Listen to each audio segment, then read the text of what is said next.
बौद्ध जिला कंटुआणी ग्राम में बाउंस बगिचा करथिले बौद्ध सहरस्थ दानी साहिर सुबोध कुमार दानी 6 एकर जमीन करथिले बाउंस बगिचा 2012 मसीह आरंभ करथिले बाउंस बगिचा किंतु तांकर बाउंस बगिचारे केही दुर्बृत्त निया लगाई देथिबा अभियोग करिसंती बाबू दानी। मिलिथिबा सूचना अनुसार रविवार दिन 1टा समय बौद्ध ब्लॉक मुरसुंडी पंचायत कंटुआणी ग्राम एक घरोई बाउंस बगिचारे दुर्बृत्त निया लगाई देथिबा बौद्ध थाना अभियोग करिसंती श्री दानी। अभियोग अनुसार शनिवार अपराह्न समय ग्राम जड़े दुर्बृत्त निया लगाइथिले फल बाउंस बगिचा पड़ी व्यापक क्षति हेबा सह बिक्री उद्देश्य रखा जाइथिबा 600 गोटी बाउंस अन्य सामग्री पड़ी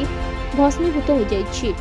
अग्निकांड रे क्षयक्षति परिमाण 1.5 लाख टंकार ऊर्ध्व हेबो बोली अभियोग करिसंती सुबोध दानी। मो सुबोध चंद्र दानी दानी से बौद्ध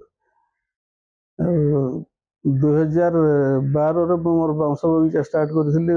ओबीडीआर स्पॉन्सर रे वर्तमान से बाउंस गुड़ा काटिकी बिक्री उपयोग हो काटिकी बिक्री करने 1000 ରୁ 1200 बाउंस कटाई से 600 बाउंस बिक्री होता बाकी 600 बाउंस आउ छोट छोट बाउंस मिसेकी भारी 1500 बाउंस ये थिला मोर से स्टॉक रे थिला आ बाकी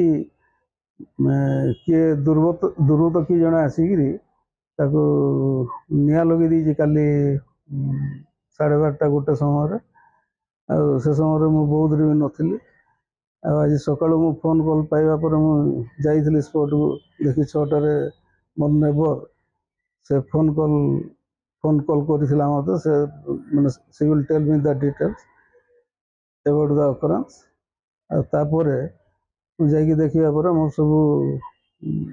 बाउंस पुड़ी बाउंस गछ सांगे मोर जहाँ स्टॉक थिला कटिंग बेम्बो अबाउट 600 से गुड़ा भी सब पुड़ी ध्वंस हो बर्तमान मु आसी पुलिस स्टेशन को एगेंस्ट एफआईआर देवा। बौद्धर जयानंद मिश्र रिपोर्ट खबर ओडिशा।